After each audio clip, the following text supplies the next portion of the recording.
आमचा राम घ्यावा. एकनाथ शिंदेंनी दिला मुख्यमंत्री पदाचा राजीनामा. एकनाथ शिंदेंनी आज आपल्या महाराष्ट्र राज्याचा मुख्यमंत्री पदाचा राजीनामा राज्यपाल CP राधाकृष्णन यांच्याकडे सोपवला आहे आणि त्याचबरोबर उपमुख्यमंत्री देवेंद्र फडणवीस आणि उपमुख्यमंत्री अजित पवारांनी देखील त्यांचा राजीनामा राज्यपालांकडे सुपूर्द केला आहे. आणि आज दिनांक 26 नोव्हेंबर 2024 ही विधानसभा कार्यकाळाची शेवटची तारीख असल्याने हा राजीनामा सोपवण्यात आलेला आहे.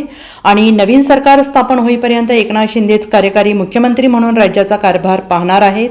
एकनाथ शिंदेंचा राजीनाम्यानंतर नवीन सरकारचा सत्ता स्थापनेचा मार्ग आता मोकळा झालेला आहे आणि एकनाथ शिंदेच मुख्यमंत्री पदावर राहावेत अशी मागणी पक्षाचे नेते आणि कार्यकर्ते करत आहेत. तर भारतीय जनता पार्टी मुख्यमंत्री पदासाठी जोर लावत असल्याचे चित्र दिसत आहे. त्यामुळे महाराष्ट्र राज्याचे नवीन मुख्यमंत्री कोण याबद्दलची उत्सुकता अवघ्या महाराष्ट्राला आहे. मुख्यमंत्री आणि उपमुख्यमंत्री पदाचा राजीनामा सोपवताना दीपक केसरकर, दादा भुसे आणि चंद्रकांत रघुवंशी उपस्थित होते.